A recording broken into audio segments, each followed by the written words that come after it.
حضرات محترم، ہر دانا اور عقل مند انسان یہ بات جانتا ہے، اللہ مالک نے حضرت انسان کو آنکھیں دیکھنے کے لیے دی، کان سننے کے لیے دیے، زبان بولنے کے لیے دی، اور دل و دماغ سمجھنے اور صحیح رستہ تعین کرنے کے لیے عطا کیے۔ جو لوگ اللہ کی اس نعمتوں سے فائدہ نہیں اٹھاتے،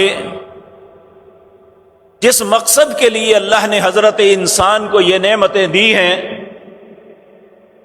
وہ ان سے کما حقہ فائدہ نہیں اٹھاتے، اللہ کی نظروں میں یہ انسان نہیں ہوتا،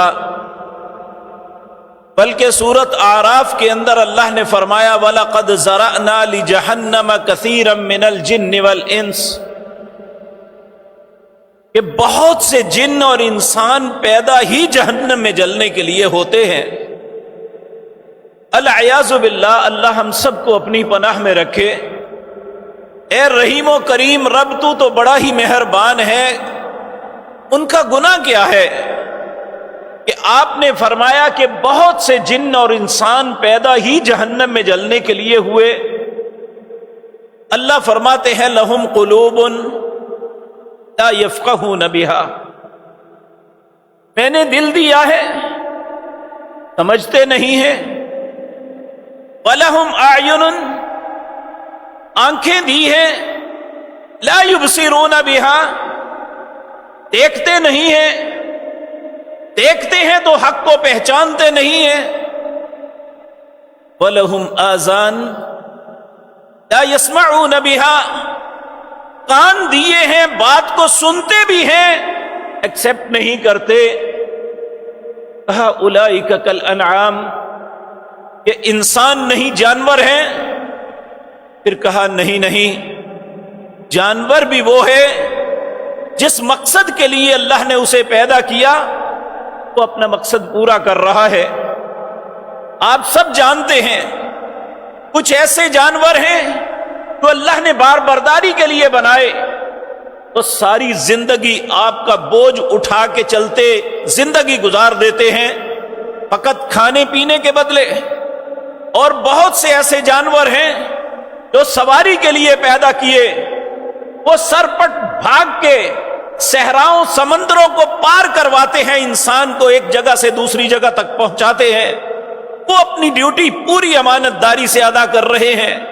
اور کچھ ایسے جاندار ہیں جن کا گوشت ہم اپنا کھاتے ہیں، وہ اپنی جان لٹا کر بھی خوش ہیں کہ جس مقصد کے لیے اللہ نے پیدا کیا تھا وہ پورا کر رہے ہیں۔ لیکن یہ انسان کیسا ہے؟ بل ہم اضل، اللہ کہتے ہیں یہ ان جانوروں سے بدتر ہے۔ کیوں؟ اولئک هم الغافلون، یہ اپنی حیثیت سے ہی غافل ہے۔ اللہ نے اس انسان کو سب سے زیادہ عزت و شرف سے نوازا۔ اللہ فرماتے ہیں وَلَقَدْ كَرَّمْنَا بَنِي آدم، میں نے آدم کی اولاد کو سب سے زیادہ عزت و شرف سے نوازا۔ لیکن جب کوئی انسان اپنی عزت کی پاسداری خود نہیں کرتا تو پھر دوسرا بھی اس کی عزت کی پاسداری نہیں کرتا۔ یہ گزارشات اس لیے عرض کر رہا ہوں، آج ہمارا معاشرہ خصوصاً دنیا میں بالعموم، اس خطے میں ہم رہتے ہیں، یہاں بالعموم تحمل اور بردباری جو ہے یہ نہ ہونے کے برابر ہے۔ ہر آدمی خود غرضی کی آگ میں جل رہا ہے، اسے بس ایک ہی مقصد ہے، ساری دنیا تباہ ہو جائے، مجھے ملنا چاہیے۔ دنیا کو کچھ ملتا ہے یا نہ ملے، مجھے اس سے کوئی غرض نہیں، لوگ تڑپیں یا مریں، مجھے اس سے کوئی غرض نہیں، مجھے ملنا چاہیے۔ اور عدم برداشت خطرناک حد تک پہنچ چکی ہے، یہاں تک کہ مقدس رشتوں کا پاس ختم ہو گیا ہے، صرف مفاد کے لیے یا اپنی ذہنی انا کے لیے۔ کچھ واقعات اس ہفتے ہوئے ہیں، میں حقیقت بات یہ ہے دل برداشتہ یہ باتیں کر رہا ہوں۔ کہ خون کے آنسو روتا ہے کہ انسان کہاں گر گیا، اللہ نے کتنا بلند اسے بنایا تھا، ہمارا باپ مسجود الملائک تھا، اللہ نے فرشتوں سے سجدہ کروایا، آج ہماری حیثیت جو ہے یہ جانوروں سے بھی بدتر ہو گئی۔ 4 باتیں اس ہفتے کے اندر یا کچھ وقت پہلے، چند دن پہلے ایک فتویٰ پوچھنے کے لیے ایک سوال آیا، جہاں ہمارے قریب راہوالی کے اندر یہ واقعہ ہوا۔ ایک عورت نے اپنی بیٹی اور بیٹے کے ساتھ مل کے تھوڑے سے اختلاف کی وجہ سے اپنے باپ خامد کو قتل کیا، اور اس قتل کے اندر اس شخص کا بیٹا بھی شامل ہے، اس کی بیٹی بھی شامل ہے، اور اب پوچھ رہے ہیں ہمارا حصہ کیا بنتا ہے؟ جبکہ اسلام ہمیں یہ سکھاتا ہے کہ جو شخص مقتول کا وارث بھی ہے، اگر بیٹا باپ کو قتل کرتا ہے تو اس کی وراثت سے محروم، بیوی خامد کو قتل کرتی ہے تو وہ اس کی وراثت سے محروم۔ کس مفاد کے پیچھے ہم لگے ہوئے ہیں؟ کس بات پہ یہ سارا کچھ کر رہے ہیں؟ چند ٹکوں کے لیے، چند مرلوں کے لیے، یا چھوٹے سے اختلاف پہ اتنے انگیختہ ہو گئے؟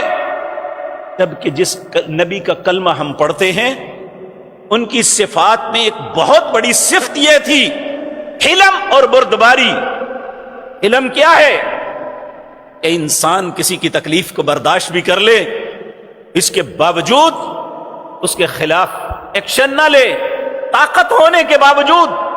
اس دین کے ہم دعوے دار ہیں، اس اسلام کے ماننے والے ہیں، اس کی تعلیمات کیا ہے اور ہم کس رستے پہ چل رہے ہیں؟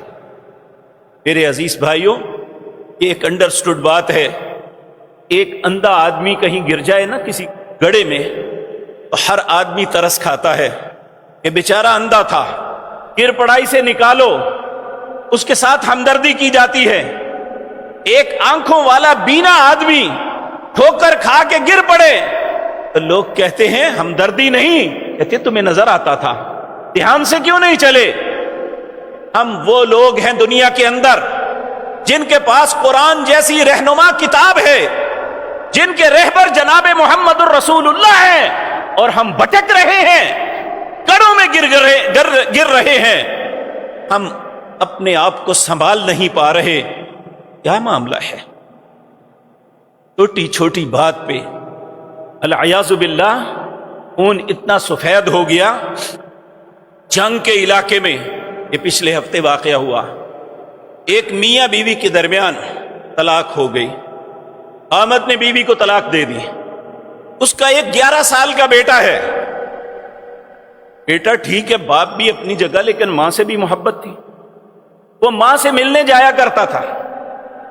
باپ نے منع کیا تم نے اسے نہیں ملنا، وہ پھر اپنی بیچارہ دل کے ہاتھوں مجبور ہو کے ماں سے ملنے چلا گیا۔ اس کو خبیث کو پتہ چل گیا کہ یہ مل کے آیا ہے۔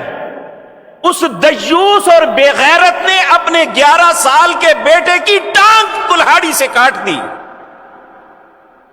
یہ اس ملک کا واقعہ ہے، اور اس کے ذمہ دار ہماری پولیس اور ہمارے جج ہیں، جو دیوس اور بے غیرت عدل کی کرسی پہ بیٹھ کے لوگوں کے درمیان انصاف نہیں کرتے، مظلوم کی مدد نہیں کرتے، ظالم کا ہاتھ نہیں پکڑتے۔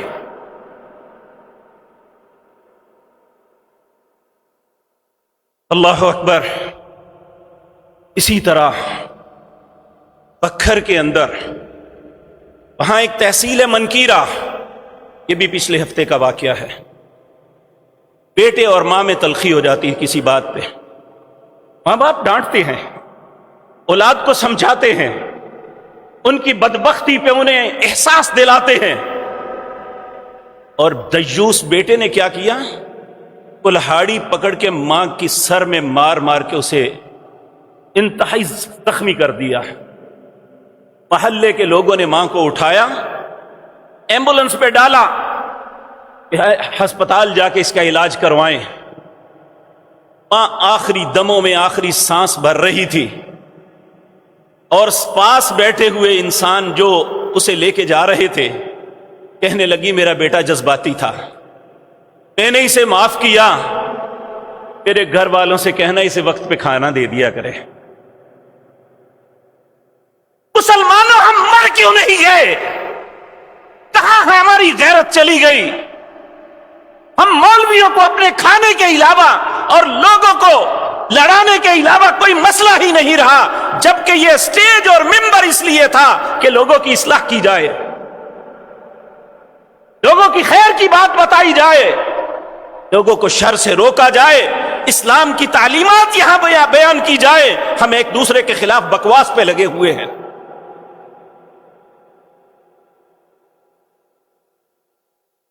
پہلے تو صرف مولوی یہ کام کرتے تھے، اب سیاستدانوں نے بھی یہی کام شروع کر دیا۔ تعصب اتنا ہے ہم ایک دوسرے کو مسلمان نہیں تصور کرتے۔ ایک باپ کی دو اولادیں ایک دوسرے کی دشمن سیاست کی اختلاف کی وجہ سے بنی ہوئی ہے۔ پہلے تو تھا مفاد، اب سیاست میں کیا مفاد ہے؟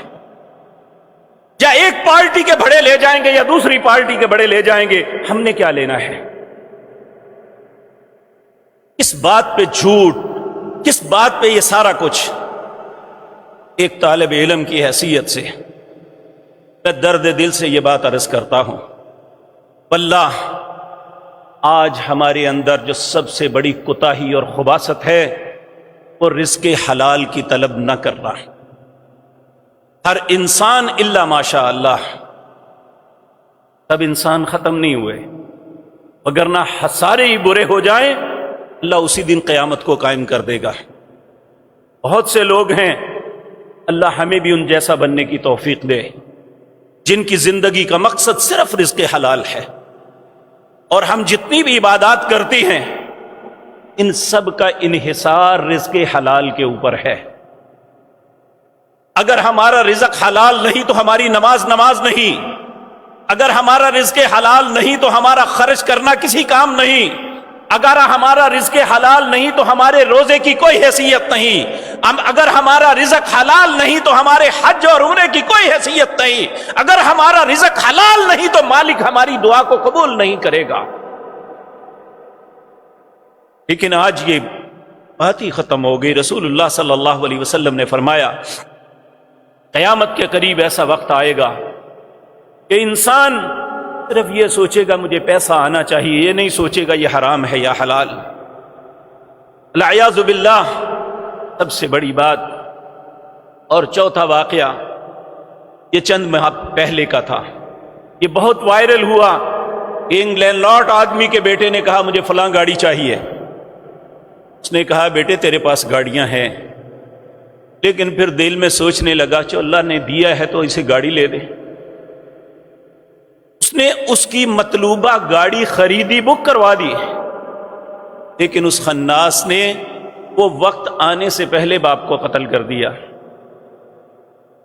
اور جس دن قتل کیا اس سے دوسرے دن گاڑی گھر میں آ گئی۔ جب اس کے بھی میرے عزیز بھائیو اب وہ دنیا میں نہیں ہے، کہنا نہیں چاہیے، لیکن میں اپنے اور آپ کی عبرت کے لیے یہ عرض کرتا ہوں کہ وہ ایک معمولی انسان تھا، یہ ٹھیکیداری نظام میں آ کے وہ کھربوں پتی بن گیا۔ اگر اس کا بھی رزق حلال ہوتا تو اس کا بیٹا کبھی اس پہ ہاتھ نہ ہو۔ آج ہم کس رستے پہ چل پڑے ہیں؟ کسی اہلکار سے بات کر لے، اور رشوت کو اپنا حق تصور کرتا ہے، وہ سمجھتا ہے کہ چونکہ مجھے منصب ہی اس لیے ملا ہے کہ میں لوگوں پہ ظلم کروں۔ وہ یہ نہیں سوچتا کہ مجھے لوگوں کی خیر خواہی کے لیے یہ منصب ملا ہے، وہ تو یہ سوچتا ہے۔ اور آج آپ دیکھ لیں، اگر ہمارے معاملات بھی درست ہوتے اللہ ہم پہ ایسے سخت گیر لوگ کبھی مسلط نہ کرتا۔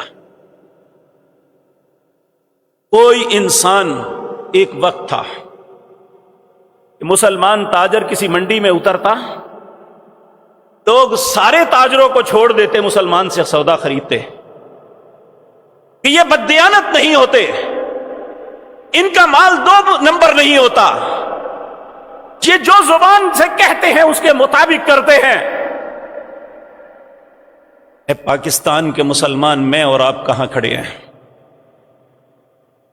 آپ پوری دنیا میں اپنا بنا ہوا زیور کہیں پہ لے جائیں، تمہارا زیور خریدنے کے لیے کوئی تیار نہیں ہے کہ یہ پاکستان کا بنا ہوا ہے، اس میں زیادتی ہے۔ آپ کوئی چیز لے کے کسی کے پاس چلے جائیں، اسے یقین نہیں ہے کہ یہ خالص چیز مجھے دی جا رہی ہے۔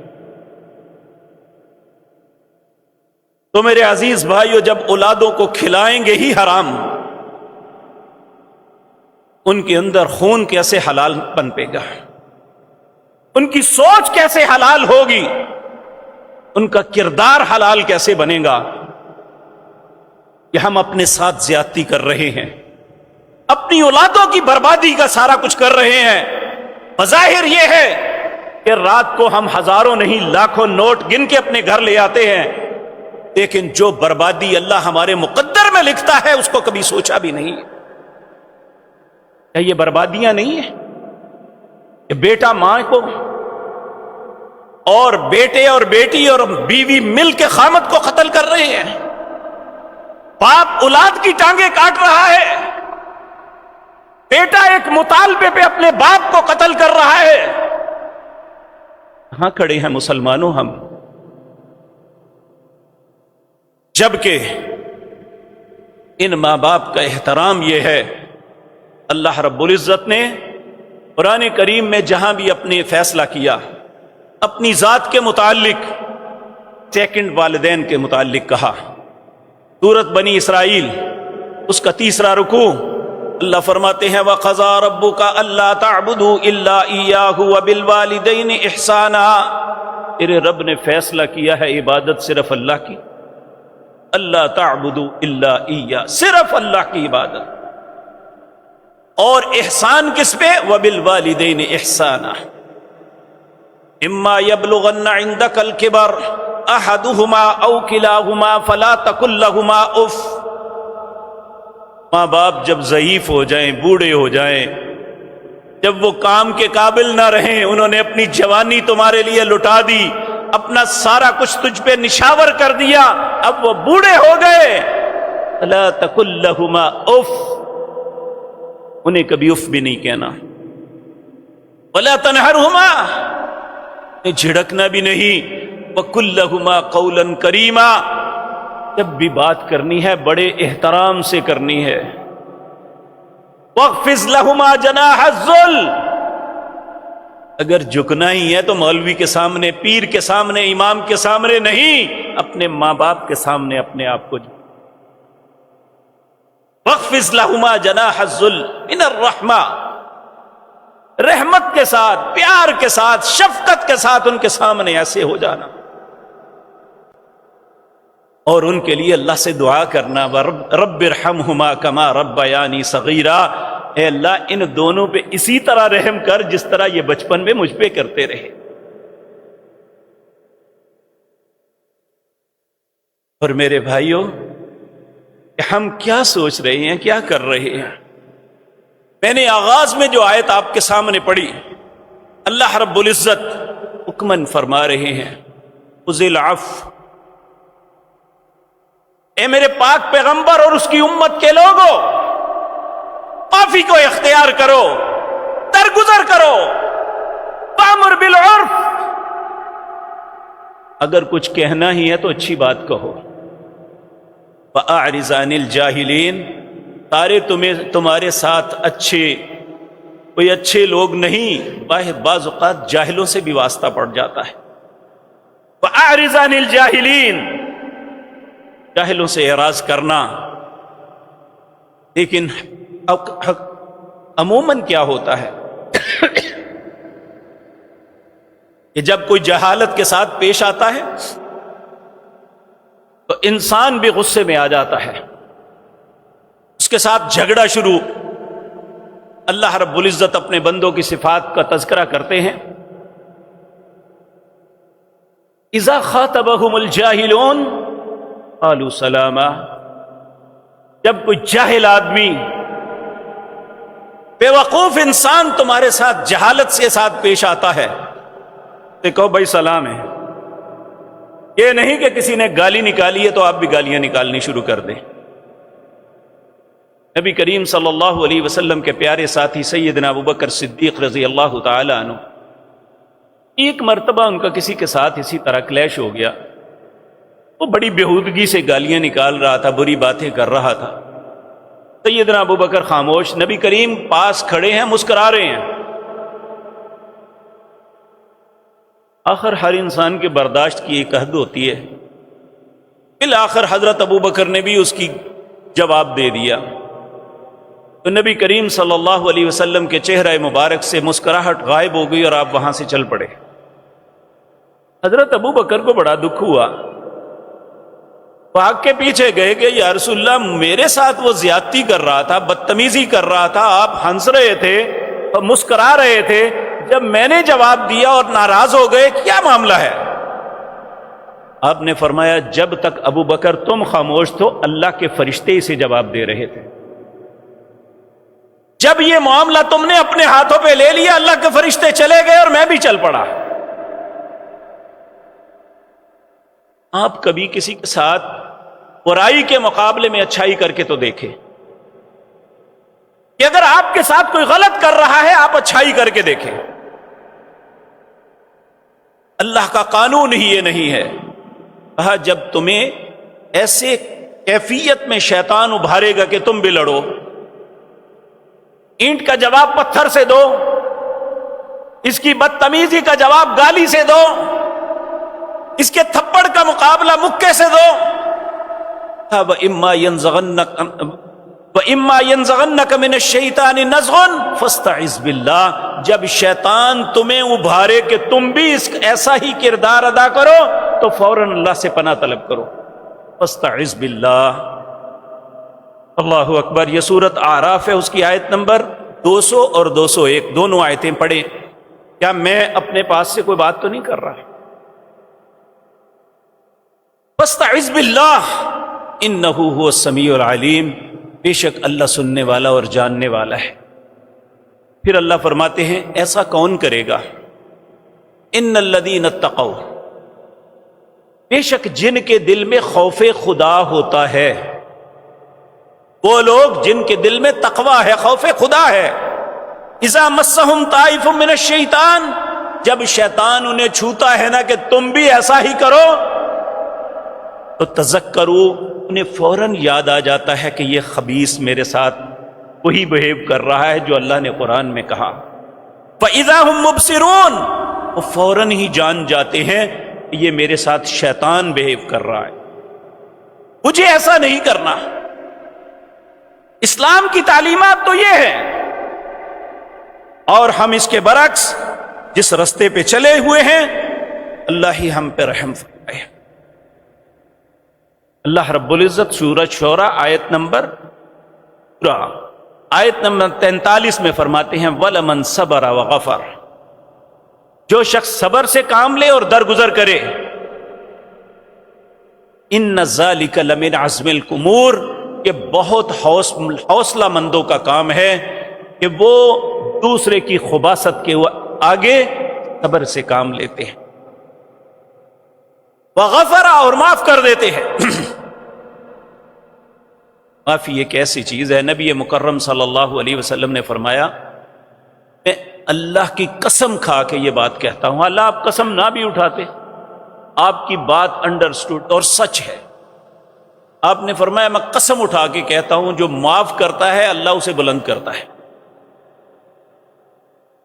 لیکن ہم سکے بھائی کے ساتھ بھی معاملہ ہو جائے تو ہم کہتے ہیں میں نے تجھے معاف نہیں کرنا، میں مر جاؤں گا تو میں معاف نہیں کروں گا۔ امام مالک رحمت اللہ علیہ کا غالباً قول ہے جو یہ چاہتا ہے کہ کل قیامت کے دن اللہ اسے معاف کر دے، وہ دوسروں کو معاف کرنا سیکھے۔ جو دوسروں کو معاف نہیں کرتا وہ اللہ سے معافی کی درخواست کیسے کر سکتا ہے؟ آج ہماری کیفیت یہ ہے کہ سب کچھ کر کے یہ چاہتے ہیں بس مجھے معافی مل جائے۔ ایسے ممکن ہے؟ اگر میں یہ چاہتا ہوں کہ اللہ رب العزت مجھے معاف کرے تو مجھے لوگوں کو معاف کرنا ہوگا۔ لوگوں کی خطاؤں سے درگزر کرنا ہوگا۔ حضرت ابو ہریرہ رضی اللہ تعالی عنہ فرماتے ہیں، صحیح بخاری کی 6116 نمبر حدیث ہے، ایک شخص رسول اللہ کے پاس آیا اور نبی کریم صلی اللہ، آج کے نفسیات کے جو پی ایچ ڈی ڈاکٹر ہیں نا، نبی کریم ان سے زیادہ لوگوں کی نفسیات سے واقف تھے۔ آپ جس کے ساتھ مجلس فرما لیتے، آپ اس کی نفسیات کے یعنی تہ تک پہنچ جاتے کہ یہ کس سوچ کا حامل بندہ ہے۔ اللہ نے یہ فہم دیا تھا آپ کو۔ وہ آیا، آ کے کہنے لگا، یا رسول اللہ صلی اللہ علیہ وسلم، مجھے کوئی نصیحت فرمائیے۔ آپ کو اس کی غسیلی عادت کا پتہ تھا۔ آپ نے اسے کہا، لا تغضب، غصہ نہ کیا کر۔ اس نے پھر کہا، نہیں جی، کوئی ایسی نصیحت کریں جو میرے لیے بڑی اہم ہو۔ آپ نے فرمایا، لا تغضب، غصہ نہ کیا کر۔ اس نے اتنی مرتبہ سوال کیا، آپ نے ہر مرتبہ یہی جواب دیا، لا تغضب، لا تغضب، لا تغضب، لا تغضب۔ اب اس سے مجھے اور آپ کو سوچنا چاہیے کہ غصے پہ قابو پانا اللہ کے اور اس کے رسول صلی اللہ علیہ وسلم کی نظروں میں کتنی اہمیت ہے۔ ہم جب بھی چھوٹی سی بات ہو غصے میں بے قابو ہو جاتے ہیں۔ آپ دیکھیے، روڈ پہ چلتے ہوئے موٹر سائیکل، سائیکل یا گاڑی ایک دوسرے سے لگ جاتی ہے، یہ ایک فطرتی بات ہے، ہو جاتا ہے۔ ہم اترتے ہی ایک دوسرے کو گالیوں کی بچھاڑ، اور اگر ہم طاقتور نظر آتے ہیں تو دوسرے کو مارنا شروع کر دینا۔ کیا کسی کا دل خود چاہتا ہے کہ میں کسی دوسرے کے ساتھ ایکسیڈنٹ کر لوں؟ کیا سوچ بن گئی ہے ہماری۔ نبی کریم صلی اللہ علیہ وسلم نے ارشاد فرمایا کہ شیطان کو سب سے محبوب بات یہ لگتی ہے کہ وہ لوگوں کے درمیان جھگڑا ہو۔ جس طرح اللہ رب العزت کا عرش جو ہے یہ 7ویں آسمان کے اوپر ہے، اسی طرح شیطان نقل کرتا ہوا اپنا تخت بچھاتا ہے پانی کے اوپر، اور جو اس کے شتونگڑے ہیں ان سے روزانہ کی بنیاد پہ رپورٹ لیتا ہے، بھئی کیا کر کے آئے ہو؟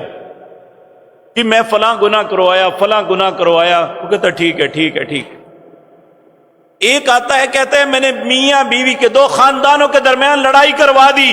وہ اٹھتا ہے، کہتا ہے تو سب سے زیادہ حرامی اچھا ہے، تو نے سب سے بڑا کام کیا ہے کہ 2 خاندانوں کے درمیان لڑائی کروا دی ہے۔ اور میرے بھائیوں، نبی کریم صلی اللہ علیہ وسلم نے فرمایا، جو شخص میاں بیوی کے درمیان ایسی اس کو کچھ بتاتا ہے، اس کو کہ ان کے درمیان تفریق پڑ جائے اور وہ آپس میں لڑ پڑتے ہیں، ان کی زندگی الگ ہو جاتی ہے، یہ لڑائی کروانے والا قیامت کے دن ہزاروں نمازیں بھی لے جائے، یہ جنت کی خوشبو بھی نہیں پائے گا۔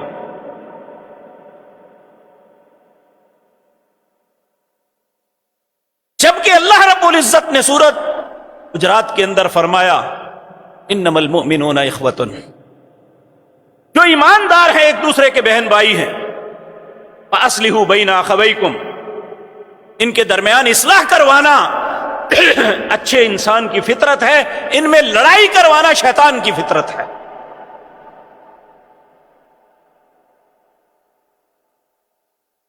اللہ رب العزت شیطان کی شرارتوں سے ہمیں محفوظ رکھے۔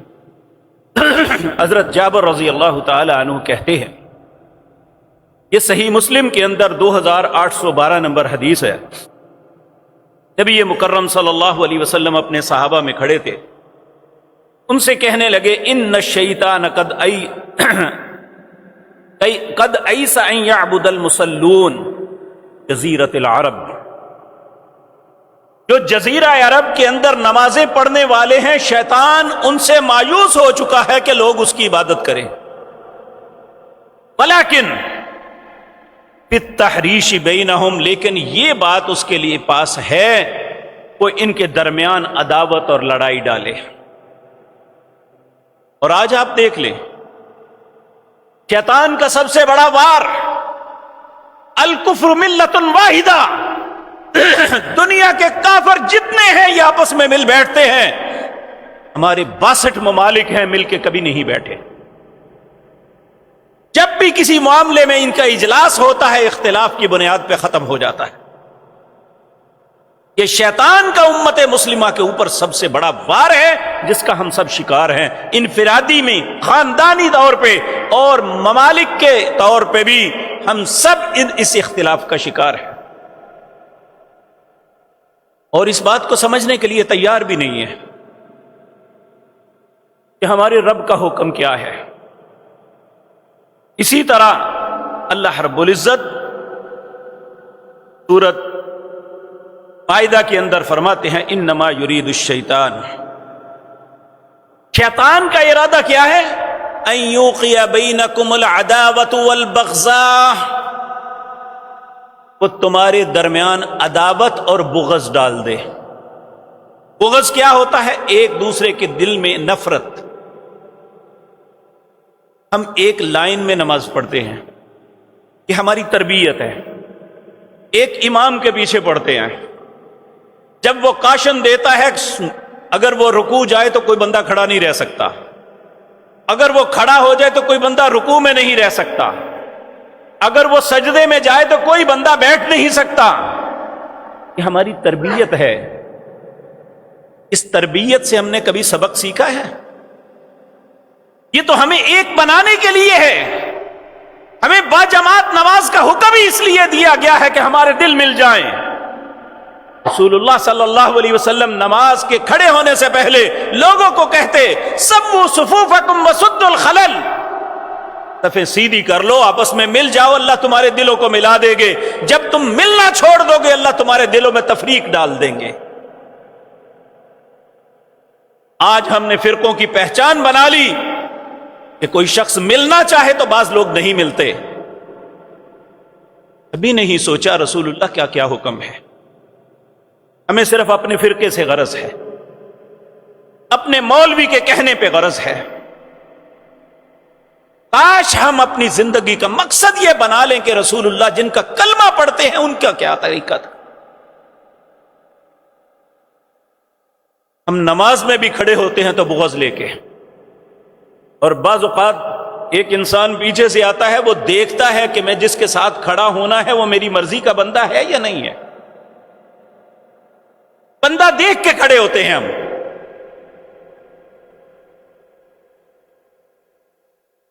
ایک مسلمان کا وتیرہ یہ نہیں ہونا چاہیے، اور کوئی غریب ہے یا امیر یہ اللہ کی عطا ہے۔ ایک مسلمان کی حیثیت سے ہمارا رشتہ ہے، کلمہ طیبہ کا رشتہ ہے ایک دوسرے کے ساتھ، اور ہمیں نہ اللہ نے نہ اس کے رسول نے نفرت نہیں سکھائی، ایک دوسرے سے محبت کرنی سکھائی ہے۔ یہ معاشرے کے سب سے بہترین لوگ ہیں جو اللہ کے گھروں میں آتے ہیں۔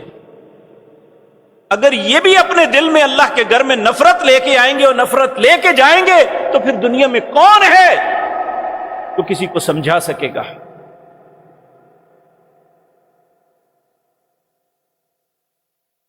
انما یرید الشیطان، شیطان کا کردار کیا ہے؟ ان یوقع بینکم العداوۃ والبغضاء فی الخمر والمیسر ویصدکم عن ذکر اللہ وعن الصلاۃ۔ شیطان کا کردار یہ ہے کہ وہ مسلمانوں کے دلوں میں بغض، اناد، عداوتیں ڈالتا ہے، اور وہ نہیں چاہتا کہ آپ نماز پڑھیں یا اللہ کا ذکر کر سکیں۔ جب انسان کا رزق ہی ٹھیک نہیں ہوگا، جب انسان نشے کو نہیں چھوڑے گا، جب کوئی انسان شیطان کے رستوں پہ چلے گا تو کس طرح ممکن ہے کہ وہ نمازی بن جائے؟ کس طرح ممکن ہے کہ وہ اللہ کا ذکر کرے؟ اللہ فرماتے ہیں فَهَلْ أَنْتُمْ مُنْتَهُونَ، کہ یہ ساری بات جو اللہ کہہ رہے ہیں اسے سننے کے باوجود باز نہیں آؤ گے؟ کہ ایک دوسرے سے نفرت کو چھوڑ دو، ایک مسلمان دوسرے مسلمان سے محبت کرے، ایک مسلمان دوسرے مسلمان کا احترام کرے۔ میں کئی مرتبہ یہ بات عرض کی ہے جب رسول اللہ صلی اللہ علیہ وسلم حجۃ الوداع پہ گئے، جن لوگوں نے حج کیا ہے انہیں اس بات کا علم ہے، منا، مزدلفہ، عرفات جہاں حج کے قیام ہوتا ہے، وہاں قربانی کے دن سب سے پہلے شیطان کو کنکر مارے جاتے ہیں، اس کے بعد قربانی کی جاتی ہے، پھر طواف زیارت یا طواف افاضہ کے لیے بیت اللہ میں آتے ہیں۔ اس دن جتنا رش، جتنے لوگوں کا مجمع حرم کے اندر ہوتا ہے کبھی نہیں ہوتا۔ یہ وہ دن تھا، رسول اللہ طواف کر رہے ہیں، پورا صحن بھرا ہوا ہے، 1,00,000 سے زیادہ آپ کے ساتھ لوگ ہیں اس وقت۔ اس زمانے میں آج کے کروڑوں لوگوں سے زیادہ ہیں۔ زمانے میں اتنے لوگوں کا اجتماع ناممکن ہاتھ میں تھا۔ آپ طواف کر رہے ہیں، اچانک رک جاتے ہیں، سارے لوگ رسول اللہ کو دیکھتے ہیں، آپ کیا کر رہے ہیں، اسی طرح آپ کے پیچھے پیچھے کر رہے ہیں۔ اچانک رک کے بیت اللہ کو مخاطب کرتے ہیں، بیت اللہ، اللہ نے تجھے بڑی عزت دی ہے، کیونکہ جب کوئی بیت اللہ میں جاتا ہے وہاں اس کی دعا کے پہلے کلمات ہی یہ ہوتے ہیں، اللہم زد ھذا البیت تعظیما وتشریفا وتکریما، اے اللہ اس گھر کی عزت، شرف اور عظمت میں اور اضافہ فرما۔ ہم وہ لوگ ہیں جو صرف بیت اللہ کو دیکھنے کے لیے تڑپتے ہیں، کئی کئی سال جن کی آنکھیں آنسو بہاتی ہیں، پھر اللہ ان کی زیارت نصیب کرتا ہے۔ اس بیت اللہ کو مخاطب کر کے رسول اللہ فرماتے ہیں، اے بیت اللہ، اللہ نے تیری بڑی عزت بنائی ہے، لیکن ایک مسلمان کی عزت، ایک مسلمان کا مال، ایک مسلمان کا خون اللہ کی نظروں میں تجھ سے زیادہ متبرک ہے۔ ہم کسی کو بے عزت کرتے ہوئے کبھی نہیں شرماتے ہیں، کہ کعبۃ اللہ کی بے عزتی کرنے سے زیادہ گناہ ہے بڑا۔ ہم کسی کو گالی دینے پہ کبھی نہیں کتراتے، کس کو گالی دے رہے ہیں؟ ہم کسی کے مال کو رکھتے ہوئے کبھی نہیں شرماتے، اس کے مال کی عزت و حرمت بیت اللہ سے زیادہ ہے، یہ مسلمان ہے۔ نبی کریم صلی اللہ علیہ وسلم نے فرمایا، آج ہر محکمہ دوڑا ہوا ہے کہ ناجائز ٹیکسوں پہ ٹیکس، جرمانوں پہ جرمانے لگا رہے ہیں۔ رسول اللہ صلی اللہ علیہ وسلم نے فرمایا، جو کسی مسلمان سے زبردستی ٹیکس لے گا جنت کی خوشبو بھی نہیں پا سکے۔ آپ اپنی قانونی مجبوریاں لے کے پھرتے رہیں، آپ اپنی نوکریاں بچاتے رہیں، کل اللہ کی عدالت میں کیا جواب دیں گے؟ مسلمانوں کے ساتھ کیا سلوک کر رہے ہیں؟ نبی کریم صلی اللہ علیہ وسلم نے بہت بڑی بات کی۔ صحیح بخاری حدیث کا نمبر ہے 6114۔ نبی کریم صلی اللہ علیہ وسلم نے فرمایا، لیس الشدید بالسرعہ، پہلوان وہ ہے نہیں ہے جو کسی کو گزار دے، بچھاڑ دے، کہ دونوں کندھے زمین پہ لگا دے، وہ پہلوان نہیں۔ پہلوان انما الشدید الذی یملک نفسہ عند الغضب، پہلوان اور طاقتور وہ ہے جو غصے کے وقت اپنے آپ پہ قابو کر لیتا ہے۔ یہ اسلام کی تعلیمات ہیں۔ ہم جن تعلیمات پہ چل رہے ہیں وہ کس کی ہے؟ ابھی سوچا ہے میں نے یا آپ نے؟ شیطان کی تعلیمات ہیں، یہ محمد الرسول اللہ کی تعلیمات ہیں، یہ دونوں ضد ہیں۔ اس طرح دن کی روشنی میں رات نہیں ہو سکتی، رات کو دن میں رات کو سورج نہیں چڑھ سکتا، اسی طرح رسول اللہ کی تعلیمات اور شیطان کی تعلیمات میں دن اور رات کا فرق ہے۔ وہ رات کے اندھیروں کی طرح ہے اور رسول اللہ کی تعلیمات سورج کی روشنی کی طرح ہے۔ پھر بھی ہمیں نظر نہ آئے تو ہم جیسا اندھا کون ہوگا؟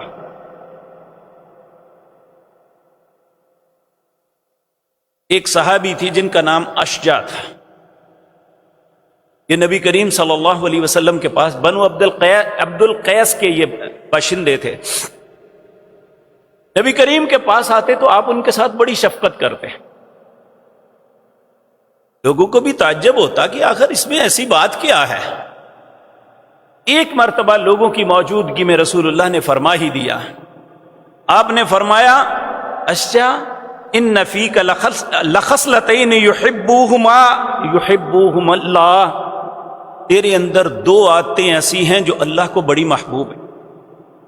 وہ کون سی؟ الحلم، درگزر کرنا، اور دوسرا آپ نے فرمایا والانات، کسی بھی کام کو سوچ سمجھ کے کرنا، جلد بازی میں نہ کرنا۔ اگر میں تیرے ساتھ پیار کرتا ہوں، تیرے ساتھ شفقت کرتا ہوں، اس کا سبب تیری دو صفات ہیں، اور یاد رکھے میں تیرے ساتھ اس لیے محبت کرتا ہوں کہ تیرا رب بھی تیرے ساتھ محبت کرتا۔ تو اگر ہم بھی چاہتے ہیں کہ ہمارا رب ہم سے محبت کرے تو الحلم والانات، یہ صفات دونوں پیدا کر لیں، ہم بہت سی خباثتوں سے بچ جائیں گے انشاءاللہ۔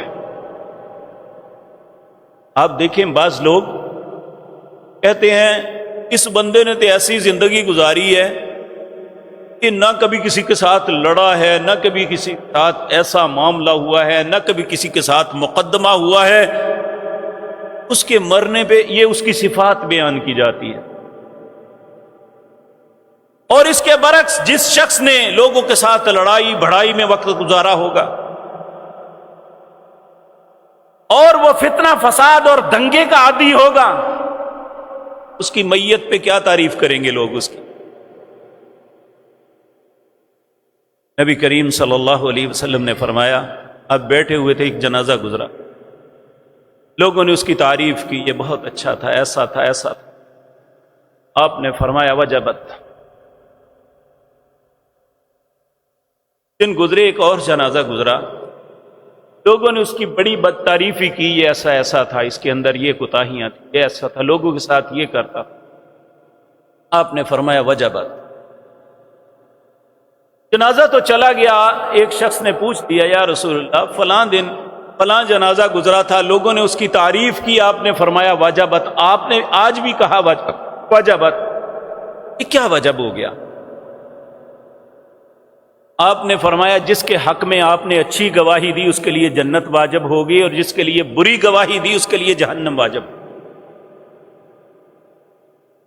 میرے پیارے بھائیوں، ہم ایک کردار زندگی میں ادا کر رہے ہیں، ہماری دو آنکھیں ہیں، ہمارے کردار کو دیکھنے والی ہزاروں آنکھیں ہیں۔ اگر ہمارا معاشرے کے اندر کردار اچھا ہے تو ہمارے مرنے کے بعد بھی ہمارے حق میں گواہی لوگ بغیر کسی پیسے کے دیں گے، ان کی زبان سے یہی نکلے گا یہ اچھا انسان تھا، اس کا اخلاق بڑا اچھا تھا، اس کا کردار بڑا اچھا تھا، اس نے کبھی کسی کا حق نہیں مارا تھا، کسی پہ ظلم نہیں کیا تھا۔ ایسے انسان کے مرنے پہ آسمان اور زمین کے فرشتے تھراتے، اور ایک وہ انسان جس کا گندا کردار تھا دنیا کے اندر، زمین کی ہر ذرہ حتیٰ کہ مچھلیاں اور جانور بھی اس دن خوشی کرتے ہیں آج اس فتنے سے، اس کی کمینگی سے زمین پاک ہوئی۔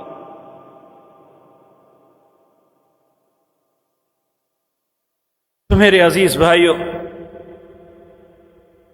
نبی کریم صلی اللہ علیہ وسلم نے، اور یہ بات بڑی اہم ہے، آپ چونکہ رہبر تھے لوگوں کے، آپ نے صحابہ کرام سے فرمایا انسان ہونے کے ناطے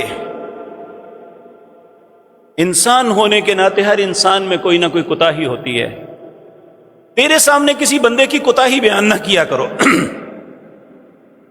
کیونکہ جب میں اسے ملوں نا تو میرے دل کے اندر اس کے متعلق کوئی میل نہ ہو۔ ہم کسی کی صفات بیان کرنے میں تو بہت بخل اختیار کرتے ہیں، کسی کی خطا اور کوتاہی کے لیے بڑے دلیر ہیں۔ کسی کے اندر ایک غلطی ہوگی تو ہم 10 اپنے پاس سے ملا کے لگائیں گے۔ تو میرے عزیز بھائیوں، اللہ رب العزت اس معاملے میں ہم پہ رحم فرمائے۔ کسی بھی انسان کے اندر لڑائی جھگڑا گھر کے خاندان کے اندر میاں بیوی کے درمیان ہوتا. نبی کریم صلی اللہ علیہ وسلم نے ہر خامد کو یہ حکم دیا کہ کوئی مومن مرد اگر اس کی بیوی میں مسلمان مومنہ ہے تو اس کے ساتھ بغض نہ رکھے. ممکن ہے اس کی کچھ عادتیں اسے پسند نہ ہوں، لیکن اللہ نے کچھ عادتیں تو اچھی بھی رکھی ہوئی ہیں، تو وہ اس کی اچھائی پہ نظر رکھے، تاکہ ہر وقت دوسرے کی برائی پہ نظر رکھے. وہ مغل بادشاہ تھا نا آخری، بہادر شاہ ظفر، شاعر بھی تھا.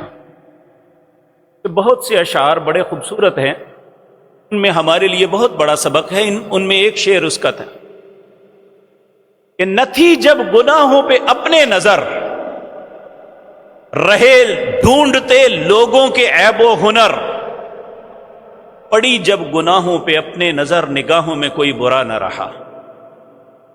جب تک انسان دوسرے کے گناہوں کو ڈھونڈتا رہے گا نا، تو اسے اپنے کسی کوتاہی کا نہیں.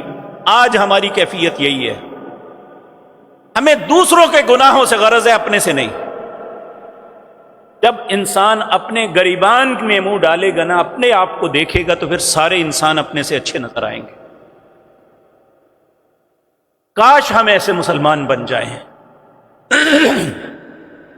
تو میرے عزیز بھائیوں، آج کی مجلس میں میرے اور آپ کے لیے سبق یہ ہے کہ جس نبی کا ہم نے کلمہ پڑھا ہے، ان کی عظیم صفات میں سب سے بڑی صفت وَإِنَّكَ لَعَلَىٰ خُلُقٍ عَظِيمٍ، اچھا اخلاق تھا. آپ کی صفات میں حلم اور بردباری تھی. جبکہ شیطان ہمیں جو سکھاتا ہے وہ عدم برداشت اور ایک دوسرے سے لڑائی اور جھگڑا ہے، جس کے سبب کہ اتنی دور تک ہم پہنچ گئے ہیں شیطان کے پیچھے لگتے ہوئے. بیٹا باپ کا قاتل ہے، بیوی خامد کی قاتل ہے، باپ اپنی اولاد کے اوپر رحم کرنے کے لیے تیار نہیں ہے. ہمارے دل سخت ہو گئے، ہمارے دلوں کی نرمی ختم ہو گئی.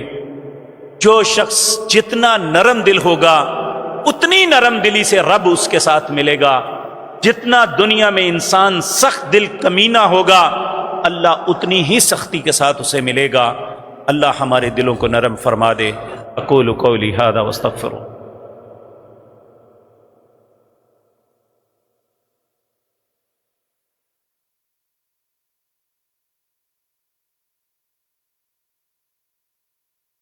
ان الحمد للہ نحمده ونستعینه ونستغفره ونعوذ باللہ من شرور انفسنا ومن سیئات اعمالنا، من يهده الله فلا مضل له ومن يضلل فلا هادي له، واشهد ان لا اله الا الله وحده لا شريك له، واشهد ان محمدا عبده ورسوله. اما بعد فاعوذ باللہ السمیع العلیم من الشیطان الرجیم. بسم اللہ الرحمن الرحیم. ان اللہ وملائکتہ یصلون علی النبی یا ایھا الذین آمنوا صلوا علیہ وسلموا تسلیما. اللہم صل علی محمد وعلی آل محمد کما صلیت علی ابراہیم وعلی آل ابراہیم انک حمید مجید. اللہم بارک علی محمد وعلی آل محمد کما بارکت علی ابراہیم وعلی آل ابراہیم انک حمید مجید. بہت سے بھائیوں نے اپنے بیماروں کے لیے دعا کی درخواست کی ہے. اللہ سے دعا کریں اللہ رب العزت سب پہ رحم فرمائے، ہر بیمار کو شفائے کاملہ عاجلہ عطا فرمائے. ایک بھائی نے کہا ہے کہ والدین کو اف نہ کہنا کہ تھوڑی سی مزید تشریح کر دیں. اف سے مراد یہ ہے اف یہ کام نہ کریں.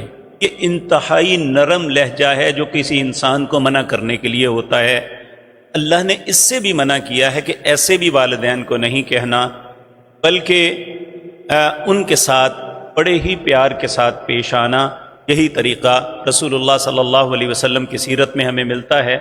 حضرت انس بن مالک رضی اللہ تعالیٰ عنہ کہتے ہیں میں نے 10 سال رسول اللہ کی خدمت کی، دن رات آپ کے ساتھ رہا، لیکن اس 10 سالوں کے اندر مجھے مارنا جھڑکنا تو دور کی بات ہے، مجھے ایک دفعہ بھی رسول اللہ نے یہ نہیں کہا انس یہ کیوں کیا ہے، یہ کیوں نہیں کیا، ایسا بھی نہیں کہا. آپ کی تعلیمات تو ہمارے لیے یہ ہیں۔ تو ہم اپنے والدین کے لیے، وہ ایک خادم تھے اور آپ اس کے مخدوم تھے، جب آپ نے ایسا کیا تو والدین تو ہمارے مخدوم ہیں، ہم والدین کے خادم ہیں، ہمیں ان سے ساتھ اچھے طریقے سے ہی پیش آنا چاہیے۔ ایک نمازی نے کہا ہے کہ ان کی بیٹی انہیں 24 سال کی ایجوکیشن دین کی تعلیم بھی دلوائی، لیکن موبائل کے ذریعے کسی لڑکے کے ساتھ دوستی ہو گئی ہے۔ اللہ ہماری بیٹیوں پر رحم فرمائے، انہیں ہدایت عطا فرمائے۔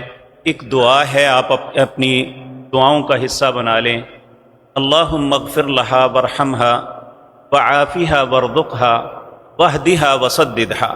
اس کا معنی یہ ہے، اللہم اغفر لہا، اے اللہ اسے بخش دے، وارحمہا، اے اللہ پہ رحم فرما دے، وعافیہا، اے اللہ اسے عافیت دے، وارزقہا، اے اللہ اسے رزق دے، واہدہا، اے اللہ اسے ہدایت عطا فرما، وسددہا، اے اللہ اسے سیدھا کر دے۔ انشاءاللہ آپ رات تہجد کی نماز کے سجدے میں اس دعا کو کریں، انشاءاللہ اللہ اس کے زندگی بدل دے گا۔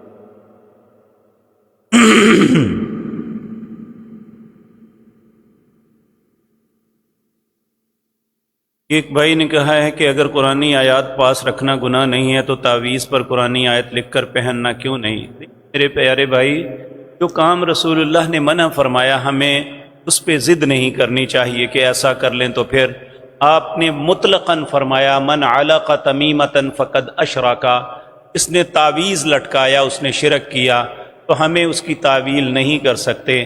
آپ میں ہمت ہے تو آپ کرتے رہیں، لیکن میں تو بہت ہی کمزور اور گناہگار انسان ہوں، میری تو ہمت نہیں کہ رسول اللہ کے حکم کے سامنے کوئی اپنا مشورہ دے سکوں۔ اللہم انصرنا ولا تنصر علینا وعزنا ولا تذلنا وزدنا ولا تنقصنا وارحمنا انت مولانا فانصرنا علی القوم الکافرین۔ اللہم اعز الاسلام والمسلمین واذل الشرک والمشرکین، اللہم دمر اعداء الدین، اذہب الباس رب الناس واشف انت شافی لا شفاء الا شفاؤک شفاء لا یغادر سقما، اللہم اشفنا بشفائک وداونا بدوائک واغننا بفضلک عمن سواک، یا واسع الفضل یا واسع المغفرہ، ربنا آتنا فی الدنیا حسنۃ وفی الآخرۃ حسنۃ وقنا عذاب النار، اللہم ارحم علی احوالنا ولا تنظر الی سوء اعمالنا، اللہم رحمتک اوسع من ذنوبنا وتجاوز عن سیئاتنا یا رب العالمین یا ارحم الراحمین، اللہم اعتق رقابنا ورقاب آبائنا من النار، اللہم اعتق رقابنا ورقاب امہاتنا من النار، وصلی اللہم علی نبینا محمد وآلہ وصحبہ اجمعین برحمتک۔